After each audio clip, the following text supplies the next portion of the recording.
粵語傳承，我係張弛，感謝廣州市文化廣電旅遊局授予我廣州市粵語推廣顧問嘅稱號。一啲年青嘅朋友咧，你哋學到嘅啲發音咧，譬如係冇鼻音啊，譬如話藝術啊，我愛你，我愛藝，呢都係冇鼻音。嗱，呢啲都係唔係最標準嘅粵語？最標準嘅粵語係乜嘢咧？其實你唔使去揾其他嘅。你睇翻黃老師以前嘅相聲，或者你睇翻劉德華、周星馳、李小龍、鄭少秋佢哋嗰時嗰啲香港明星嘅電影電視劇，其實佢哋從40後到80後出世嘅香港人，佢哋講嘅都係老廣州嘅粵語，都係以前粵劇老倌同埋廣東嘅企業家帶過去嘅。所以40後到80後嘅香港明星都係講老廣州粵語，只不過95後嘅香港嘅演員呢，佢慢慢就冇咗鼻音啦。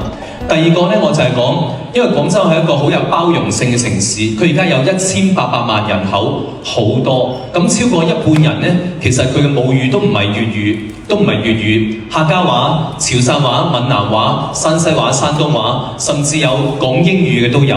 咁喺呢個過程中呢，我哋都係建議即係移居嚟廣州嘅，或者嚟呢度讀書啊、創業啊、喺度結婚嘅朋友呢，應該都係嚟學一學粵語。因為學完粵語之後呢，其實你唔單止可以更加了解呢座城市，你都可以了解到中國嘅歷史。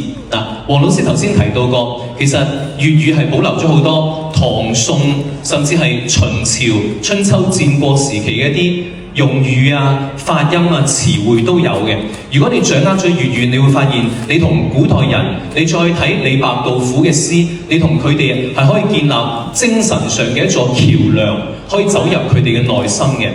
頭先林 Sir 舉咗個例子就話，有選手就話點心發咗開口音，點心、點心，對吧？但係其實呢兩個字係閉口音嚟噶嘛，點心。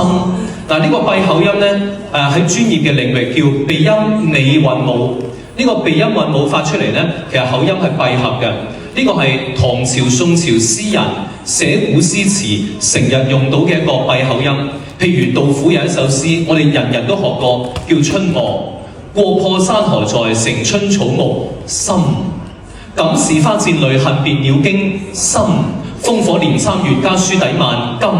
白頭搔更短，雲玉不勝簪。